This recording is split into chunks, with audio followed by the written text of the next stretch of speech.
As America marks the 20th anniversary of 9/11, photographer Shannon Stapleton has made a career documenting some of the most historic moments of the century, starting with the tragic events of September 11, 2001. But witnessing so much death and despair has come at a cost. Here's a news report. What came down though? What came down? We crashed. The other Trade Center's down. It's down. That was Reuters photographer Shannon Stapleton in 2001. It's down. After the Twin Towers fell, he was on the ground within minutes. Everybody was running the opposite direction and said we're under attack. You know, the second tower had been hit. And it was really crazy because it was a surreal day, kind of like this. A little cooler, a little more fall-like, but it was beautiful. I hate seeing helicopters around here because that always makes me think of that day. His series of images came to define the day and were published globally. Responders carrying victims, survivors emerging from the smoke.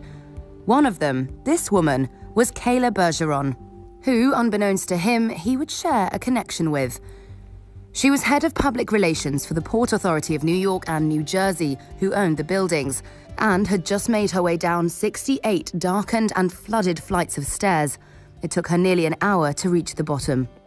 I had these photos of the people coming down, and Kayla was one of them, and you know, I had no idea who they were, and I made those photos, and the adrenaline was starting to, the reality of the whole situation was starting to really hit me, and you know, I thought about my wife, who is in Brooklyn teaching, pregnant with my son, and I said it's time for me I gotta try to get out of here.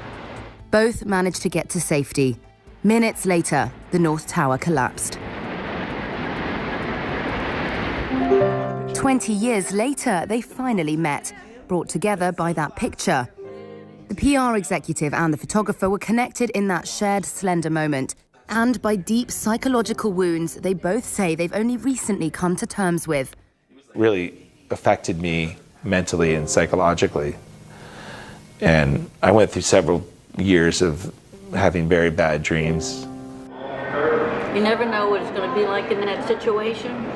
Bergeron left New York, but suffered with extreme anxiety. There were night tremors and flashes of light while driving, and she turned to alcohol. She was later diagnosed with PTSD and depression. Like right here. For Stapleton, the years that followed 9/11 were filled with professional success. In 2005, Reuters hired him as a staffer, and he traveled from one disaster or conflict to another, from Hurricane Katrina to Sandy Hook. Stapleton says he's made a career documenting death and despair. For a lot of time, I think that I did not deal with it like I should have dealt with it, mentally and therapeutically, but I went on. In the summer of 2018, he says, it all came crashing down. He became anxious around people. Eventually, he says, he couldn't even work. He sought help and was diagnosed with PTSD and severe depression. It was a really awful time. I missed like 2 years of my children's life. You know, I just wasn't present. I just wanted to be in my room and sleep. And that's something that I wouldn't wish upon my worst enemy. Ready, buddy?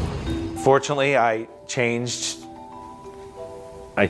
my ways, and I met this incredible man, a psychiatrist, who dealt with some issues differently. And right now, like I said, every morning I say thanks. I feel like I'm doing the best work of my life. I'm doing the best photography of my life. I'm doing the best journalism of my life.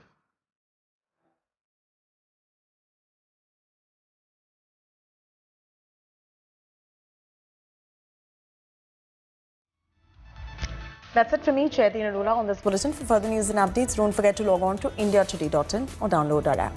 Keep watching India Today.